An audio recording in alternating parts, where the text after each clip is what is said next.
मेरा ये पैगाम है 1 मई के हवाले से पाकिस्तान के मज़दूरों, मैं दुनिया के मज़दूरों को नहीं कहूँगा, दुनिया के मज़दूर मुत्तहिद हैं, मैं सिर्फ पाकिस्तान के मज़दूरों को, पाकिस्तान के मज़दूरों अगर आप खुशहाली चाहते हैं तो मुत्तहिद हो जाओ और सबसे पहले अपनी अपनी सियासी पार्टियों के जो सियासी लेबर विंग हैं उनसे निकलकर अपने ट्रेड यूनियन में वापस आएँ, अपने फेडरेशन में वापस आएँ, अपनी तंजीमों को मजबूत करें। जब तक आप सियासी पार्टियों का ईंधन बने रहेंगे, जब तक आपको कोई खुशहाली नज़र नहीं आएगी। प्राइवेट सेक्टर में अब ये हालत है कि पूरी इंडस्ट्री का सर्वे कर लें, उसमें 90 से 95% मज़दूरों को गवर्नमेंट की फ़िक्स तनख्वाहें नहीं मिलती। लेबर डिपार्टमेंट क्या कर रहा है? इंडस्ट्रीज़ में 8 घंटे से बजाय 12 घंटे की ड्यूटी ली जाती है और उनको 12,000, 15,000, ज़्यादा से ज़्यादा 20,000 दिए जाते हैं। उसको 32,000 रुपये तनख्वाह नहीं दी जाती जो गवर्नमेंट के मुकर्रर करता है। पाकिस्तान में 6.5 करोड़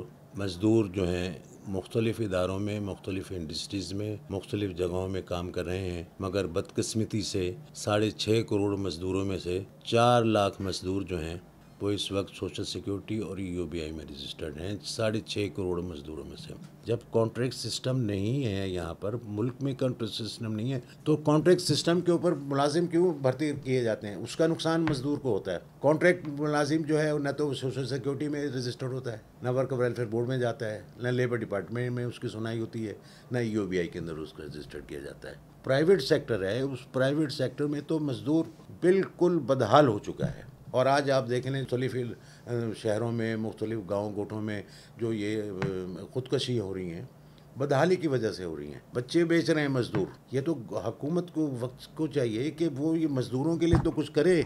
दुनिया की आप वो पॉलिसी बना लेते हैं, अपनी तनख्वाहें बढ़वा लेते हैं, असेंबली में बैठते हैं। असेंबली में आज आप पूरे पाकिस्तान का सर्वे करके देख लीजिएगा, असेंबलियों को सर्वे करके देख लीजिएगा, पूरी असेंबलियों के अंदर जितने भी लोग हैं वो मज़दूरों के वोटों से, किसानों के वोटों से आए हुए हैं। चिमनियाँ जो आप देख रहे हैं जहाँ से धुआं निकल रहा है, इस चिमनियों के अंदर जब आप उसके नज़दीक से गुजरेंगे, उसके अंदर मज़दूर की पसीने की खुशबू आपको नज़र आएगी, उसका खून आपको नज़र आएगा। मगर सनतकार कभी नहीं चाहता।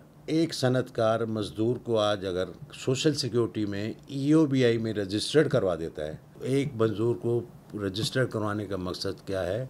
उसकी पूरी फैमिलीज़ को खुशहाली की तरफ दामन करना, उसको तमाम मेडिकल फैसिलिटीज़ आपने प्रोवाइड कर देनी है, वो खुशहाली की ज़िंदगी की तरफ चल निकलेगा। वो मज़दूर की जो मेहनत है, सनतकार उस मज़दूर की उस मेहनत का सिला नहीं देगा, उस मज़दूर को नहीं देगा, उसको तनख्वाह भी नहीं देगा, उसको दीगर फैसिलिटीज नहीं देगा। वो उसका पैसा जो है वो रिश्वत में दे देगा, सोशल सिक्योरिटी के अफसरान को दे देगा, ईओबीआई के अफसरान को दे देगा, लेबर डिपार्टमेंट के अफसरान को दे देगा। सिंध वर्कर वेलफेयर बोर्ड में एक 3 अरब रुपए की जाली वेलफेयर स्कीमें बनी हैं। 3 अरब रुपए की जाली वेलफेयर स्कीमें बनी हैं, जाली मजदूर तंजीमों के नाम पर, जाली मजदूरों के नाम पर। तो ये मज़दूरों के साथ जुल्म है। जो हकदार मज़दूर हैं वो बेचारे आज तक वेलफेयर स्कीमों के लिए बैठे हुए हैं। कोई गवर्नमेंट नहीं कर रही है, कोई सरबराह नहीं मज़दूरों के लिए बात कर रहा है।